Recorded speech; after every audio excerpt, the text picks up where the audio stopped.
Owatonna City Council meeting for Wednesday, February 4th, 2026. To order, could I have a roll call, please? Councilmember Spendy. Here. Voss. Here. Dotson. Here. Burbank. Here. Boki. Here. McCann. Here. Rainey. Here. And Mayor Jessup. Here. With all seven of the council and the mayor present. Thank you. Would everyone please rise as Councilmember Burbank reads us in the Pledge of Allegiance. I pledge allegiance to the flag of the United States of America and to the republic for which it stands, one nation, under God, indivisible, with liberty and justice for all.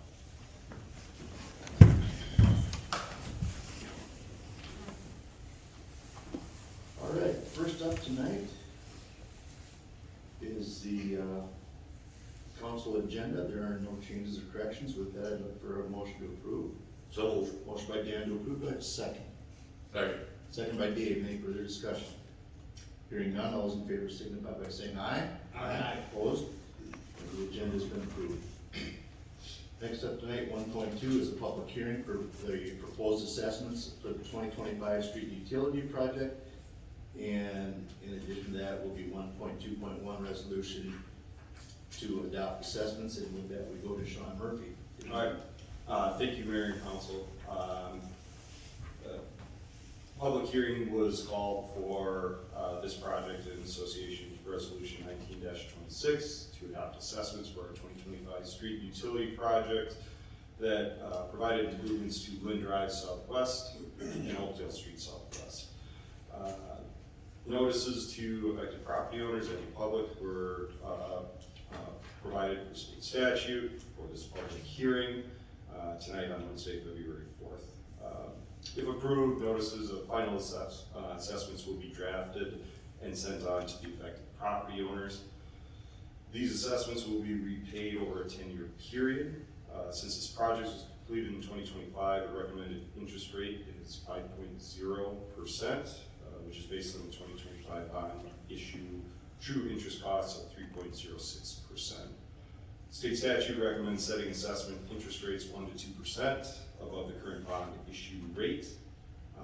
And I will note that we did receive a letter from the owners of 1975 Lynn Drive Southwest attesting their specific assessment amount, and City Attorney Walbrand will be in contact with them on navigating the formal process to petition.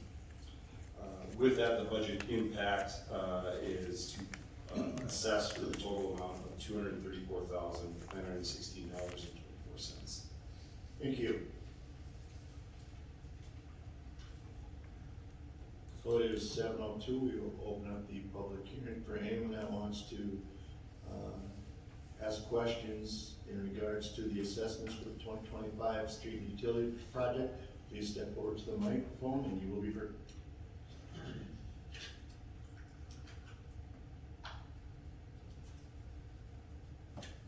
Seeing no one coming up, I would look for a motion to close the public hearing. So moved. Motion by Brent to close, do I have a second? Second. Second by Nate. Any further discussion? Hearing none, all those in favor signify by saying aye. Aye. Opposed? Motion carries. Any questions from council in regards to the proposed assessments? With that, we'll go to the resolution. Sean, 1.2.1. You pretty much covered it. Thank you. Any questions on adopting the assessments? Hearing none, I look for a motion to approve. So moved. Motion by Dan to approve, do I have a second? Second. Second by Don, any further discussion? Hearing none, all those in favor signify by saying aye. Aye. Opposed? Motion carries. We're now up to consent agenda. The consent agenda consists of city council meeting minutes, other board commission minutes, licenses, permits, and miscellaneous items all grouped together for the council to review prior to the meeting and vote on collectively. With that, I will now entertain a motion on these consent agenda items. Approve. Motion by Nate to approve, do I have a second? Second by Brent, any discussion?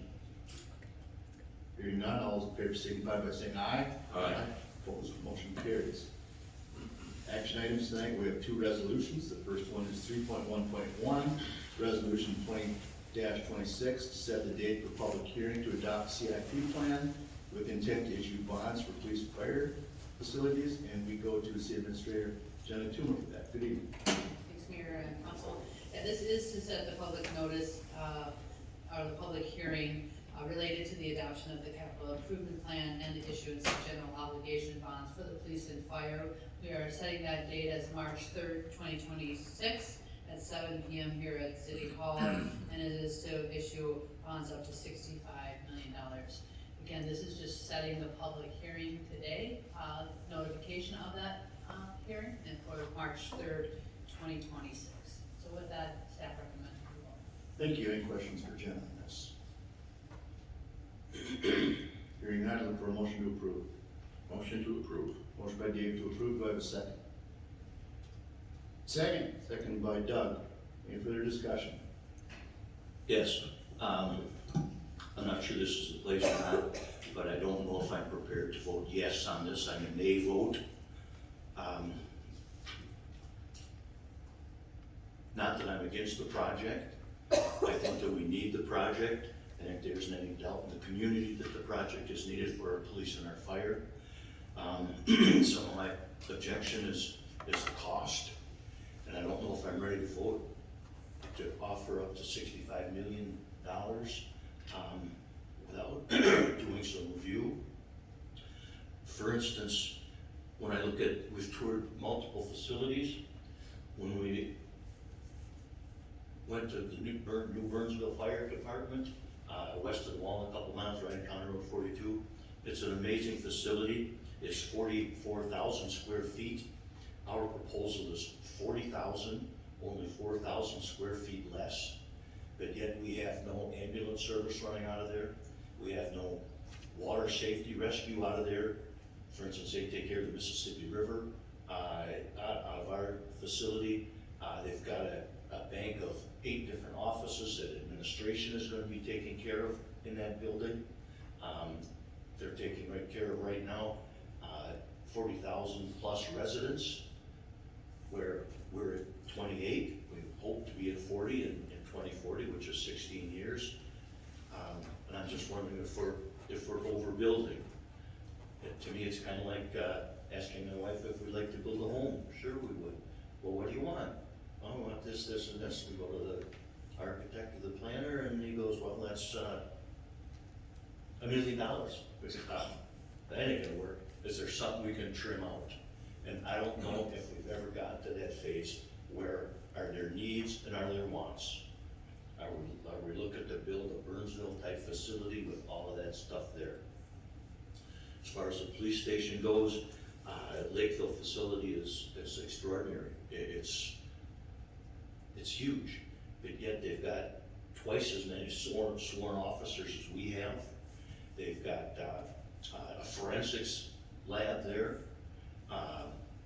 They've got staff that far outweighs what we have. And again, I'm wondering, same thing.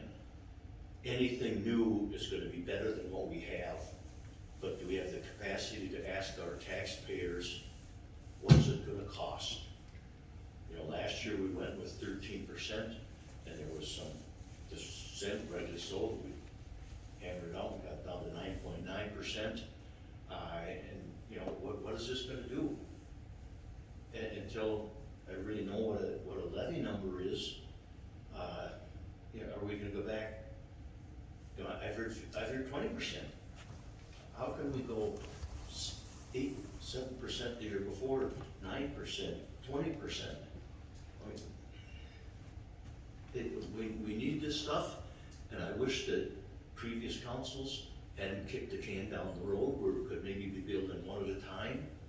You know, and we jumped from, when this first started, we jumped from 51,000, and I said right away 49.9 is it. And then we went from 1 building to 2 buildings for various reasons that I certainly understand, but that added another $10 million onto the project to go from 1 building at 51 to 2 building at 61. Again, those are my reasons, and not that I disapprove of the projects because we need it, but I'm afraid of what it's going to do to our residents if we look at a 30% increase. And I'm not saying 20% because I don't know that, I don't have a clue. But if we we asked for 13 last year. That, it just seems like an awful lot to me that we really haven't said, hey, Dan, here's some, or Chief Ed Hoffman, Chief Jeff of the police. Have we really talked to them? Have they talked to our ICS guys and said, well, here's state of the art, and here's what we really need? But, you know, we could get by with this. I know the police station in Lakeville and the Sally Port, which you don't have and certainly need. The Sally Port in Lakeville has room for 4 spots. I asked, and there was 1 car there, by the way. 4 spots, 1 car. I asked Jeff, I said, how many spots are we gonna have in our Sally Port? He goes, 6. Well, Lakeville has 4, and we're gonna put in 6. You know, it's stuff like that that I'm going, geez, you know, maybe there's gotta be some give and take. Maybe, that's my feeling, so that's why I would be voting nay. Anyone else? Nate? I guess I would just, Jenna can clarify this, I don't disagree with you, Dan. You know, and seeing some of the plans, you know, I think there's aesthetic questions, there's potential questions about, you know, needed space. But this really is gonna give the public an opportunity to voice more concerns about the project itself and the funding and the cost. Would that be accurate? I mean, this isn't obligating us to do anything. It's actually just setting a public hearing where we can get the public to come in and express any concerns they have, like you have. I do wanna hear them, I mean, yeah, so. No, absolutely, and, you know, I realize that there's still another couple of off-ramps. Other council members have told me that, and I'm not familiar with this process at all. There's off-ramps available yet out there, but this seems like a pretty firm step to me, and this train's coming down the track pretty fast, and I'm just concerned about our citizens. What else? Brent? I totally agree with your points, Mr. Wolke. I think this is a first step. That was gonna entail final designs of the building and what bids we get back for the building. So, I mean, if they think it's necessary, we have a meeting to look at finalized plans for these facilities and really nail down what big do we really need them to be. And that's gonna dictate the cost of bids that we're gonna get back for the project. So, yeah, I totally agree with you, Dan. Are we overbilling the projects? Maybe we are. Maybe we need to sit down again and really look at what do we really need for our police department and the fire department to operate efficiently for a community our size, but also allow for growth. So I'm totally on board with you, Mr. Wolke. Doug? Well, I would add that, you know, we have a timeline, we have a process. You gotta go through the process to know. We talk about this many dollars or that many dollars till it goes to bid. We don't know how many dollars it is. If it comes back 5 million more than we need, yeah, we gotta figure out some way to cut some stuff. But till we take these steps, we can't know. We might get great bids, we might get way better than we thought. We don't know yet. It's true. So we had a timeline chart that night of how we're doing it. I voted for all of We're that. right on that, Yes, so. I voted for all of that, yes. We talked a little bit about this last night. Originally, we were talking 61 million, now it's 65. And Jenna did a great job of explaining why it did that. And this is the top. It's like Dan mentioned when we were looking at the levy, it started at 13 and went down. So 65 is the absolute max. Is that correct? And again, it might be worthwhile just for the people at home to hear the explanation that you gave, because I thought it was very well done. Yeah, it's like anything, if your bids come over a little or something you wanted to add into the project, if we had the bond set at 61 flat, then you'd have to restart the project out, rebidding the project.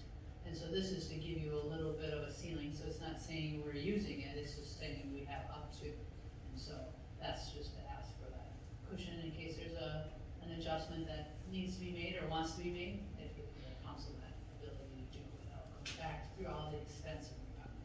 So it's not like we're gonna go out and get $65 million worth of bonds.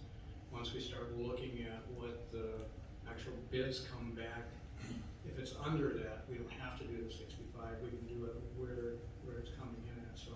They come in at 55, that's what you're. Yeah, exactly, we're 49.9. But again, it was something that I think it needed to be explained why it went from 61 to 65, and that is no different than when we looked at the levy, starting levy at 13, and as Dan mentioned, we did negotiations, looked at things and got to 9.9, so, I don't think that it's, something that people should be extremely concerned with. God, you're adding another $4 million because you guys want to build a Taj Mahal. It's just to kind of cover ourselves going forward. Is that a fair assessment? Anyone else? I would just say, tonight, all we're doing is setting a date for a public hearing. And you can certainly vote no, but I want to hear the public. So I will vote yes, I want to hear the public. And that's what we're setting up tonight. Like Doug stated, just part of the process. We're dotting the i's, crossing the t's. Yes. Isn't the timeline that was set up years ago? So we have a motion second. All in favor signify by saying aye. Aye. Opposed? Nay. Motion carries. Next up tonight is 3.1.2, Resolution 21-26, to convey property Lot 1, Block 1, Stamo Edition with Redline Development Group, LLC, and Statine Properties. And with that, we go to City Attorney Mark Walgren. The Stamo Edition is the site of Ascent number 2. Excuse me. The resolution to convey property is in connection with the Stamo Edition, the property where the site is of the new Ascent number 2 building.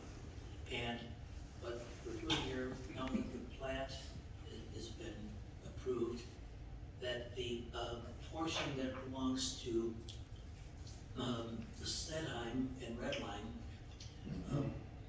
and the part that's owned by the city, is such that the city conveys to Statine and Redline its property, and in turn, Redline and Statine needs their property or their ownership of the property that's going to the city, and that's a way of establishing that the recognition of the borders between the city's property and Redline's property. I'm not sure if I said that as well as I ought to have, but it's, we know where the new building is gonna go, we know where the city property is, and each party is saying, yes, that's your property, and yes, that's my property. That's the purpose of it. How did I do? Perfect. Any questions for Mark on this? Hearing none, I look for a motion to approve. Motion by Brent to approve, by the second. Second. Second by Don. Any further discussion? Hearing none, all those in favor signify by saying aye. Aye. Opposed? Motion carries. We have 3 miscellaneous items tonight. First is 3.2.1, professional services agreement with Gray Box Engineering, and we go to Sean Murphy for that. Good evening, Mayor and Council again. We're requesting your approval of agreement with Gray Box Engineering LLC to provide our professional engineering services for the lift stations located at 3950 West Bridge Street, 1155 24th Avenue Southwest, and 3036 North Ridge Lane. City has been working with an engineering firm to update our city's lift stations components to come in compliance with electrical code, allow for SCADA integration, improve efficiency in management of our collection systems. Lift stations located at the 3 locations I listed above are slated for these improvements for this year. Previously, the city has worked with AE2S to carry out these services, these design services from an electrical engineering standpoint. Mark Ruda, the primary engineer on all of our previous projects, and also worked with our quotation process to set up all of our lift stations to be similar in nature, consistent components in the same place. Very integral into the updates to all of our lift station control panels has moved on to Gray Box Engineering, and we felt that it was beneficial from the staff perspective to have the same engineer for all our lift station projects. We will still use AE2S for a number of configurations and SCADA integration once those panels are installed. So AE2S will still be part of that. but just for consistency in design, we wanted to stay with Mark Ruda at Gray Box Engineering. The total is not to exceed $29,100 without prior approval from council, and cost will be paid for out of the sanitary sewer fund as a capital improvement. With that, staff recommends approval. Thank you. Any questions for Sean? Motion to approve. Motion by Doug to approve, do I have a second? Second? Second by Dan. Any further discussion? Being none, all those in favor signify by saying aye. Aye. Opposed? Motion carries. Second miscellaneous item today is 3.2.2, software subscription agreement with Smarsh, and for that we go to the IT Director, Ryan Brown. Good evening, council and mayor. For this agreement, we're seeking approval to purchase the Smart subscription for archiving and compliance management in 2026. Smart provides archiving for email, social media, and other collaboration platforms, and for cell phones. This will replace another product that we have from Civic Plus, social media archiving, and that's all that product did. The budget impact is an annual cost of $16,309.83. If getting rid of the other product and adding this product, that's a total increase of $8,762.43 per year. There's no additional hardware required or anything like that, so that would be all the costs involved. Staff would recommend that we approve this agreement, new agreement with Smarsh, starting in 2026. It offers us much broader coverage, improved compliance, and consolidates multiple needs that we have into one platform. Thank you. Any questions for Ryan? Nate? And this is primarily because we have to comply with data practices and we have to archive all this information. Yes, that's correct. So, We don't have much of a choice, we have to do it, it's just no, not. we don't, but this is, we did negotiate the cost down quite a bit, just so you know, it was originally at $24,000 a year. So we did do some substantial work on the back end to get that price down as low as we could. Wrong line of work again. Any other questions? Just a comment if I could, Mr. Brown, and for citizens in the past couple of months, including Smarsh here, I want to say that IT department has spent close to $370,000 for different things like Microsoft licensing, our Civic Plus and open government internal organizations. But those folks run our office applications, terms for Teams collaboration, or audio conferencing, phone security. This stuff is not cheap. It's all properly purchased and vetted by Mr. Brown. But you know, it's the average person almost, holy cow, look at all the stuff for IT. People that are industry related, the Buyer Council, the Federates, they realize how expensive this stuff is. And the city's no different than most guys. And it's a big part of our budget that people don't really see behind the scenes, but it's integral to what we do, and it's all part of the tax stuff. Mr. Brown, thank you very much for taking care of us. Any other questions?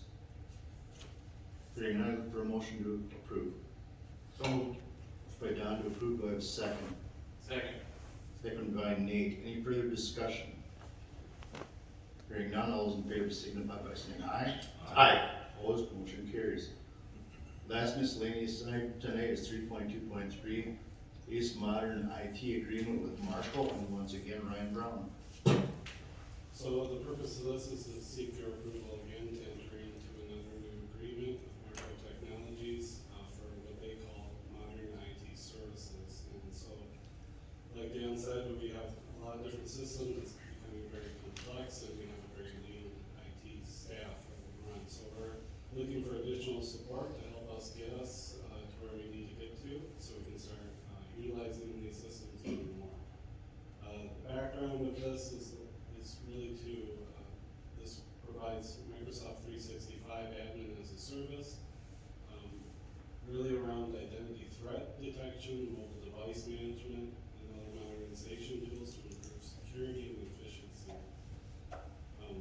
The budget impact that this has is monthly services totaling $6,250 with a 3-year agreement for those services. So this is quite an ask, I do realize that. So this is part of the approved budget that we've already approved for 2026. And so staff recommends that we approve this agreement with Micro Technologies for modern IT services and strengthen our cybersecurity, streamline our device management, and supports our Microsoft 365 adoption. Thank you. Any questions for Ryan on this? Dave? Remind me again, where did IT move to now? We are in what's called Bevel Hall. Okay. So it's just a building just to the west of. Okay, thanks. Any other questions? Motion to approve. Motion by Doug to approve, do I have a second? Second. Second by Don, any further discussion? Hearing none, all those in favor signify by saying aye. Aye. Opposed, motion carries. Our staff report, tonight, we have Park and Recreation, and I will turn it back to Ryan Brown for that.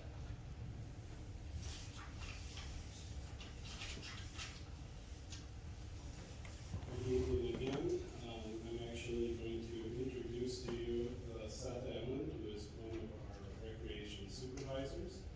We're going to focus in on some information from the recreation side tonight. And what Seth does primarily for us is the oversight of the operations at Brook Tree Golf Course. And he also is highly involved with the oversight of the old and cold events that go on in the city. So he's going to take the presentation from here and just share some information on these two topics with you. Thanks, Ryan. Good evening, Mayor and Council. Thank you for your time. Like Ryan said, this off-season, obviously, Old and Cold Winter Festival in partnership with the Chamber downtown. So, first If thing. you pull the microphone a little bit closer to it, and that way. Yep, is good enough? Yeah. Perfect. First order of business, we did have 3 events run this 2 weekends ago. First one was our pickleball tournament, which is a new program. Heard some good things on it, so I'm excited to kind of have some more of those tournaments throughout the years and to build off that. We had 13 teams sign up. Actually, Administrator Tuna and I participating, so hopefully she enjoyed it. We also have a tennis and pickleball center open house on Sunday. We don't have numbers on how many people attended, but Eric was there and said things went well. Same thing with puzzle competition, Sunday as well. New program, 9 teams participated, in teams up to 4, so we saw teams of 2, we saw teams of 4. Again, a new program, just trying to build off that, hope for some success in future years. We had to reschedule and cancel some events, so we had those couple days where we were freezing temperatures, 20 below, just not safe for staff or community members to be out there for a few of these events. So the ones that were rescheduled were off to the right side here. We have our Luminary Hike and Rock on Ice, those are both going to take place this weekend on Saturday, times listed above. And then our ice fishing got rescheduled to the 28th, and the pool bingo got rescheduled to the 20th. Pool bingo, that got rescheduled because school was canceled on the Friday that it was supposed to take place. We canceled events on the left side here. Our snow sculptures, we did have 5 teams registered on the 6 spots that we had available. Again, got canceled just because of our lack of snow that week. It takes our parks crew a lot of time, a lot of labor hours to pack that snow we provided to the participating teams. Same thing with snowshoeing, not enough snow to pack down, so we were able to run that event. A few other topics, our spring community activity guide that Deanna and a few of our admin coordinators take a lot of time to produce and send out to our residents. A lot of those spring and summer events have open registration, and we have been getting a lot of registrations for those events. Our seasonal staff positions are open, so Brook Tree, that closes this Friday. River Springs programming and our adult and youth athletics. You'll see the anticipated staff numbers below there. River Springs is much higher than the rest of our programs because at any given point during operating hours, it takes anywhere from 15 to 25 staff to operate that facility, so that's why it's 70 to 80 employees there. Other than that, summer prep, Berkshire and River Springs season passes are for sale. We haven't seen as many out at Berkshire purchased as we did last year. That's because we didn't run a special that we did last year. But River Springs, I believe those numbers are up from last year, so that's a good sign. Any questions on this page? We'll just jump ahead here. Just a recap of Berkshire for the 2025 season. Just want to say I had a great year myself. I really enjoyed getting to know a lot of the season pass holders, getting to kind of build that relationship with them and staff that'll be out there. We saw our addition to Chillicothe. They're a great vendor that operate out of our restaurant area. They'll be back again next year. They're still operating in the off season from 9 to 3, 7 days a week, and they're a great family, easy to go along with. If you hadn't been out, they have great food as well. So I encourage you to stop out there. We saw our rounds go up this year, just shy of 24,000 rounds, about a 12% increase. So good numbers there. Again, hoping to add some more tournaments, add some new events to see those numbers jump even more. We saw an increase in our Facebook efforts and our marketing efforts just in general.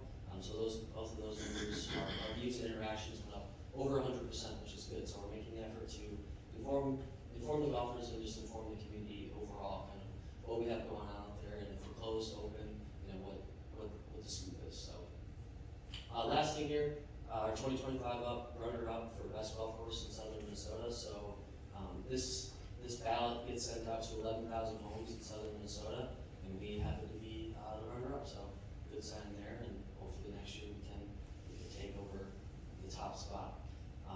River Springs was the 2025. It was voted the best water park in southern Minnesota. So just another note to that. That's kind of all we have for rec update. If you have any questions. Questions for Seth? Just a comment, I hear nothing but good things about the tree down there. Thank you very much. And be sure to pass on a thank you to the Taylor Made Golf Company Corporation for their generous donation. I understand it says like you're gonna use it for prizes and that kind of stuff. Yep. So pass that thank you on. Yeah, Also Taylor Made. sure will. Yeah, thank you. Thanks, Seth. Yeah, thank you. When out to public comment, please limit your comments to 3 minutes. Please approach the microphone, sign in, and state your name and address for the record after being acknowledged by the council president. Speakers will be limited to 3 minutes to deliver their comments. Council Vice President Boss will be timing and hold up the hand after 2 minutes 45 seconds. Notify the speaker they have 15 seconds to complete their comment. Those speaking are asked to conduct themselves in a respectful manner as they deliver their comments. Audience members are asked to refrain from reacting to comments. City Council will not respond directly to comments in this venue or take immediate action in response to them. With that, I open up public comment.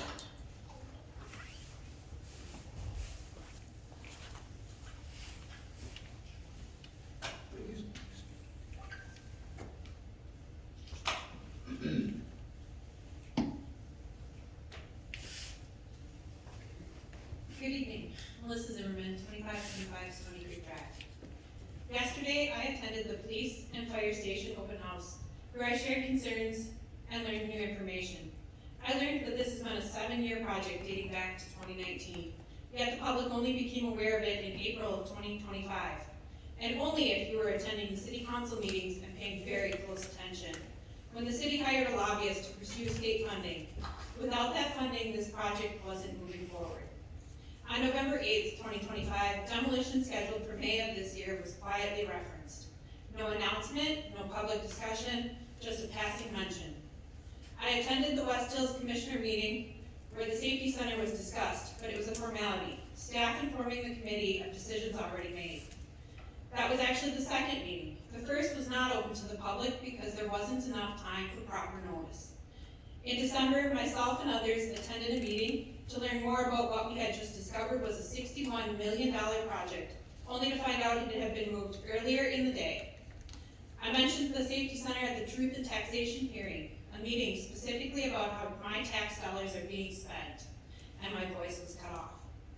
And yesterday I attended the first public open house for a 7-year project with demolition starting in 2 months. 7 years. The first public input. 2 months before construction. That's not normal, and it's not acceptable. I asked if residents could offer suggestions on the location, and the administrator said it was a done deal and the city did not want public input. I asked where formal comments could be submitted and was told the city was not seeking public input, so there was no comment process for this open house. I was told my thoughts would be considered, yet no notes were taken, no comments were recorded, no public record preserved. That's not public engagement. This is troubling and it's not new. For 3.5 years, I have asked the same question: where does the public get a say? I have attended nearly every city council meeting, no conversation. I attend study sessions, no public input. I attended committee meetings, no public comment. I have tried, the public has tried, and yesterday we were plainly told the city does not want our input. For 3.5 years, I advocated for conversations. I became the face of hundreds of residents who wanted to participate but are shut out. I've conquered public speaking, my kryptonite, because I had to. We need change. Recently, the state of Minnesota invited Mr. Senate and myself to speak to a committee working on reforms to the data practices laws. For the first time, I saw government working the way it should. We were given time to speak. They asked questions. They listened. They worked to understand. They invited continued conversation. That is all we have ever asked for here. This is not just a safety center issue. It's not an East Side Corridor issue. This is an Owatonna and Steele County shutting out the public problem. Because apparently you want our money, but not our input.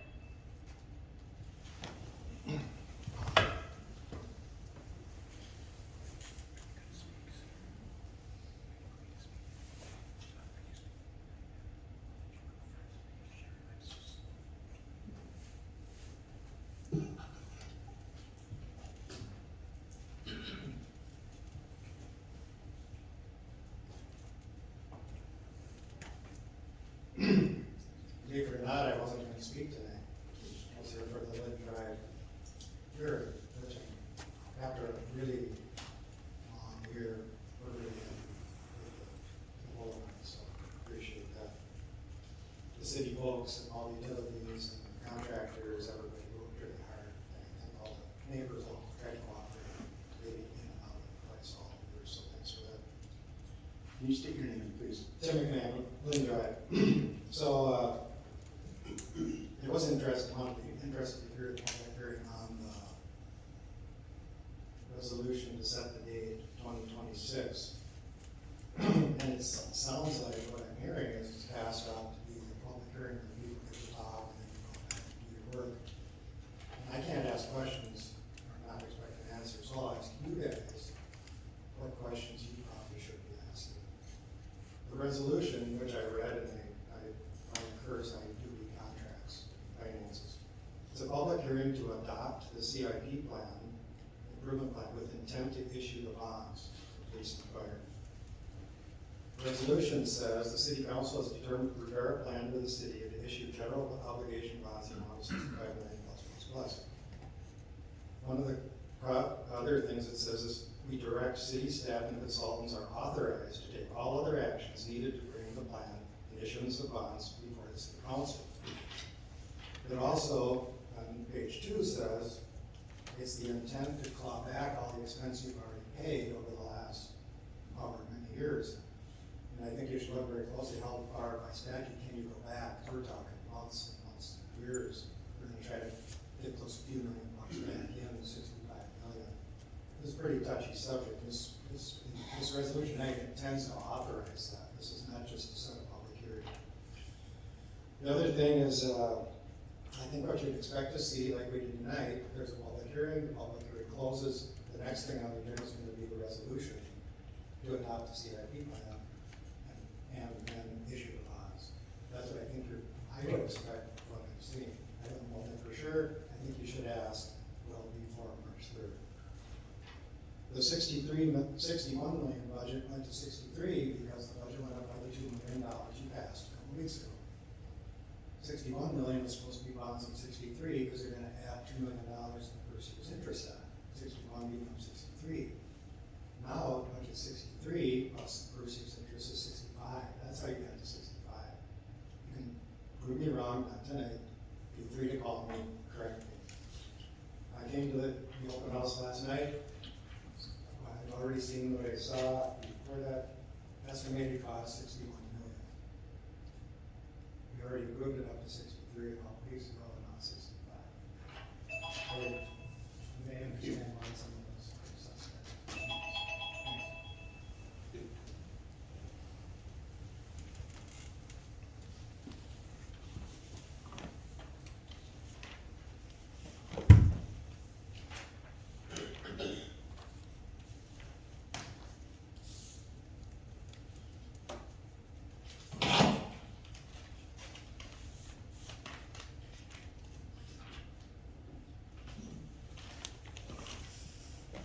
Good evening. First thing I'd like to say, maybe it's a little off the wall or not quite appropriate, but anyway, I'm gonna say it. Thank you, Dan, for your comments on the expense. You want to introduce yourself so that someone see. Your name, you want to give your name. Anyway, we were at the, last night at the open house and got to see everything. And most people, I learned a lot. Was there for, hour and a half probably, talking to all kinds of people, and learned a lot about it and everything. So we're pretty informed on what it was, what I saw on that 81 page, I believe it is, PowerPoint too, and a lot of things there. So know a lot of what's going on, but at the same time, as I have said before, there is some places around here that are less expensive to do it, that it doesn't have to be a big down underneath type of a garage for store or for them. The cars are put in there, you know it's gonna be heated, air conditioned in the summer. Think of that expense also. Whereas you just had an ordinary garage that maybe the temperature's at 40 off to the side type of garage, which the one I keep saying is right north of the racket club. Level, bigger area than out here, easier, as I've explained, to get to emergency if you had one. You go out, go down, and when you get down to Bridge Street, the stoplight's controlled by police cars or emergency. You can go either way. Or you go around the other way here and get back to State and then go down if you wanted to go that way. Same thing, lights are controlled by emergency, or go across the bridge if you had to go to the east part of town. So that's just one example. Or the Leo Rudolph Nature Park. It's a dead-end street. You can go in there, lots of room. Those are some of the things. A few other things about this place over here. It's very historic, and there's a lot of things there. There is at least 12 of the memory trees, if you know what memory trees are, that have been planted there before they started doing them out at the county. And what are you gonna do with those? These are apple trees and everything. Also that the senior center, they pick them, give them to different organizations in town. So it just goes on and on with that, and it's used all year long, this area as a park. Now you're talking of having more parks in town, this one's used all year long. You know, so it'd be best to just leave this one alone. Because summer, winter, fall, everything, people are out there. And taxes are gonna keep going up, people are gonna keep leaving town. Thank you.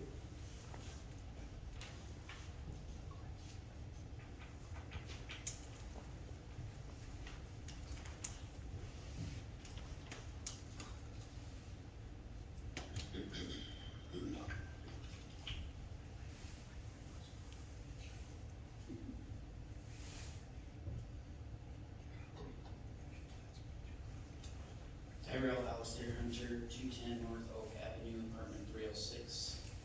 I'd like to say thank you to some of you on the board today who challenged the vote and the size and the cost.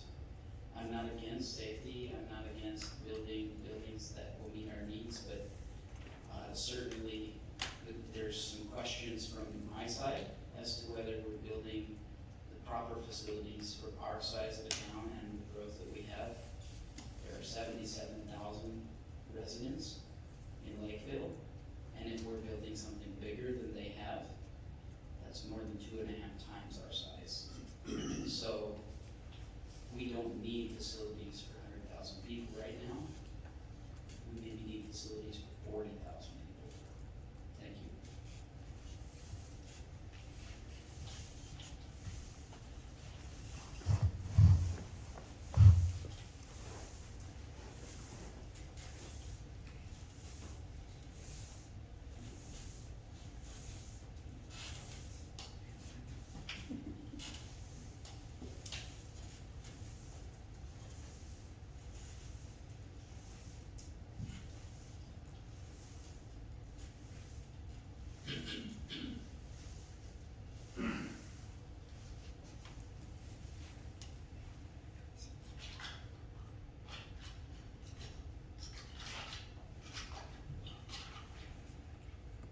Gary Jones, 995 Ridge Road.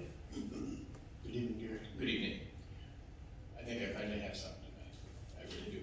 One thing I think we can all agree on is the archery hunt is too long. Current hunt of 56 days, unfair to park goers, impossible to monitor. In looking at what some of our metro neighbors do in their hunts, one group stands out as the Cadillac. What I've seen in looking at these things for 3 years, and that is the Three Rivers Park District. They're a park district that oversees 27,000 acres of parkland across Hennepin, Scott, Dakota, Carver, and Ramsey counties. They run a very successful program. Three Rivers conducts 2 3-day hunts about a month apart from each other. They close the parks for each 3-day hunt. The hunters sign up for those 3 days, and at the end of those 3 days, they leave. In a month, they do it all over again. They have another 3-day hunt with closed parks, the same format as the first season. This is successful because the hunter has no disruptions during the hunt, park is closed, and the element of surprise leads to the success. This takes the park away from the Three Rivers park goers for 6 days, as opposed to Park and Rec's 56 days. The beauty of this, as you can see, is you can also modify it. If there are remote parks where we're having with limited access and no foot traffic, but they're successful for deer like Kriesel, Hammond, Nass, have your long hunt. Those parks could have a longer season, but still close for the longer duration of those hunts. Close them. The main things are when the hunter is there, the park is closed. The hunter has privacy. Nobody gets hurt, and the city has no liability for park goer injury. 0. Currently, the hunter signs a waiver for their own safety, but the city is still liable for any park goer injury. Dump Mineral Springs. It is surrounded by houses, has too much activity, and it is way, way too dangerous. Dump Leo Rudolph. And I know it's 66 acres, but there have been 3 deer taken there in 10 years. And the one deer taken in the past 3 years was likely due to the hunter baiting with pumpkins. There's nothing there.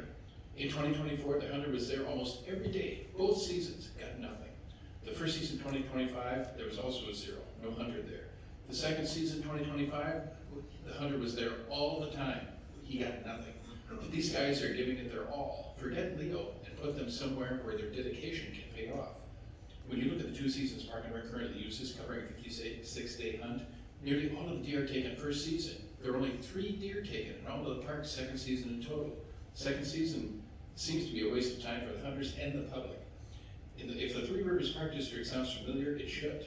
This is the organization the city administrator Tim worked for prior to coming to Owatonna. And I'm sure she could be a great resource to learn more about this program or have contacts that could vouch for their success. If you could get roughly the same number of deer in 6 days as opposed to 56 days, reduce your liability for park goer injury to nothing. If you could have a longer hunt in some of your remote, highly productive parks with no liability for park goer injury, why not try it? I think these changes are worth doing. I really think this would be a win-win for park goers and the call program. I'd love to be included in some type of discussion to try a shorter and potentially more successful format. Thank you.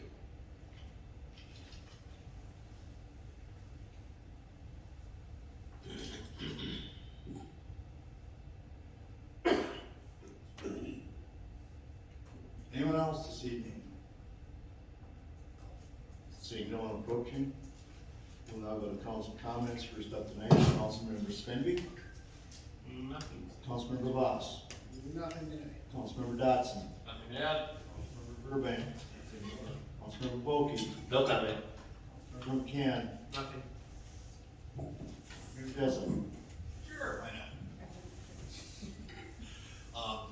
As was talked about earlier, we did have an open house for fire and police stations. Thank you everybody who came to those. It was a good information session, a great opportunity for people to get some answers to some questions that you might have had. Also want to take an opportunity to say that for anybody who is interested in getting a little bit more involved with the city, we do have some opportunities. We have 2 spots open on our Human Rights Commission. For anybody living in Ward 1, we do have the Owatonna Public Utilities Commission spot open. And then we are also looking for somebody on the Fire Department, Civil Service Commission, and Board of Appeals. So, opportunities to get involved in city government. If you're interested, let us know. You can get a hold of me, but Jeanette has way better answers. Thank you. And Mr. Tuma? Yeah, I just have a few things. The open house yesterday, we had over 50 people attend. It's a great turnout. People came in. It is an information meeting, as it's been noted. And we have another one coming up on February 26th. People would like to come out. It's from 4 to 6, right here at City Hall. A couple of other things I wanted to note. You know, it was noted that I worked for Three Rivers Park District. That's true. I spent 20 years there. I do have to correct from when I worked there. The only time we shut down parks for deer hunts were for shotguns. And so I'm not sure what you're referencing, Gary, but for our archery hunts, unless they've changed it, they never shut down the parks. They just signed it unless it was a shotgun start. So I just want to clarify the record since I was noted as an employee there. Other than that, that's all I have. Thank you. And I have nothing this evening. That takes care of all of our business tonight. I'd look for a motion to adjourn. Motion by Brent to adjourn. Do I have a second? Second. Second by Nate. Any further discussion? Hearing none, all those in favor signify by saying aye. Aye. Opposed? Motion carries. We are adjourned. Ask that council and guests leave in a timely manner. Thank you.